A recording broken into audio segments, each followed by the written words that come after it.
Hello everyone. I just wanted to sort of give you my thoughts on how to sort of train pole shaking and your dantian. So the way I think about it is that I break my body into four quadrants. So this is like my left and right, and then my top and bottom, right? So the first step is to connect these quadrants into one unit, right? So you can do standing, right? A lot of people do standing to sort of do that. You can use your kendo as well to connect. The same idea here, right? So the first sort of exercise is connecting my left to my right quadrant, right? So I'm just doing this. So I'm just learning how to push from my back into my arms and sort of like learning how to twist, right? So I'm connecting my left quadrant to the right quadrant. So just sort of like learning how to twist your body uh, uh, in a linear sort of way in the beginning, right? So you just sort of learn how to sort of push down. I'm pushing down, and then I'm using that pressure to sort of twist, right? And you can do that for the top and the bottom quadrant as well. So same idea here. So you're just learning how to push down and then sort of bring that pressure to the top, right? So that's sort of how I do it, because even when you're doing Jing, it's always down and then coming to your arm. So anything you practice, you still have to get that down pressure and that connection to your arm, right? So once you sort of get the idea of connecting these quadrants, the next thing I would suggest is sort of learning how to move your arm through the dantian, right? So you just learn how to sort of twist and open, right? You can do it from here as well. So same idea here. You're just learning how to move your arm using your dantian. So watch this foot and the arm. You're just learning how to get those connections in the beginning, and this takes a while, right?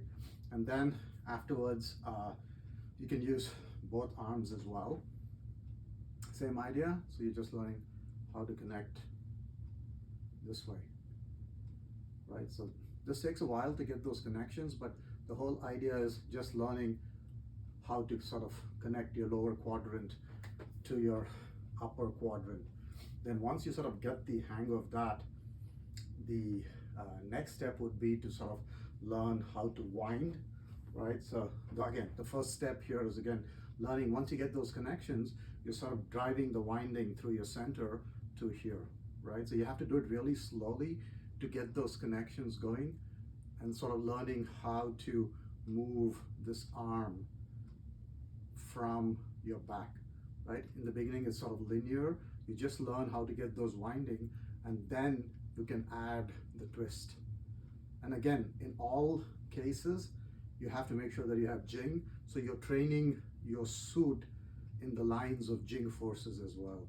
So that's sort of like how you do it. Then you can do it with one hand, you can do it with two hands, right? And that takes a little bit longer to sort of get those connections. And you sort of have to like have it slightly stretched out so that those connections can sort of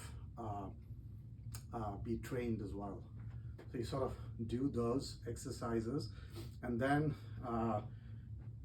you can probably learn, once you sort of have these quadrants, you can sort of learn how to sort of connect and move with Jing and your suit slightly stretched as well. So that's another exercise that you can do, learning how to move with the suit. And then coming back to the pole shaking, the important thing to realize in the pole shaking is most of us, when we start, we don't have a dantian, right? That's why it's important to realize the object of the pole shaking is not to shake the pole, but to train the dantian, right? So the first step again here is like learning how to sort of move the pole in a circle, right? Again, using the lower quadrant to move the circle, right? And the important thing again, and that's why it's useful to have an understanding of Jing and have trading partners, is make sure that there is Jing in all the edge of your weapon, right? When someone is holding it and you're making a circle, you make sure that you're moving with Jing, right? So that something is useful. So once you sort of get the idea of like moving from your dantian and sort of learning how to do that, the next step is sort of like learning how to shake the pole, right? The first one would be just the down shake. And again, take a light weapon, right? Because heavy weapons takes a long time to develop, right? In the beginning, you're training with a very light weapon, and your object is not to shake the pole, but just sort of learn how to sort of get the force down, right?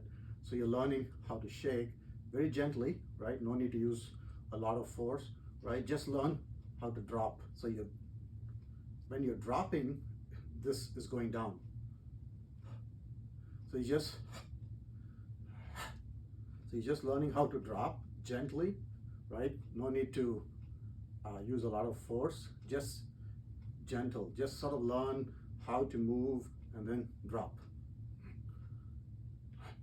So once you sort of get the hang of it, then you can develop, but it takes a while to get good enough and learn how to sort of move with the dantian. But to sort of summarize, the most important thing is to realize and understand how to sort of connect to the dantian, right? So all your motions have to come from the dantian, right? So even twisting, all of those. So unless you have these connections, it doesn't make any sense to do the pole, because the pole shaking is straining the dantian. So I would sort of encourage people just to learn how to connect to the dantian, right? Simple exercises, right?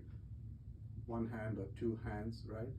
And sort of learn the twisting, right? So once these connections become strong, then you can learn how to sort of learn how to drop power.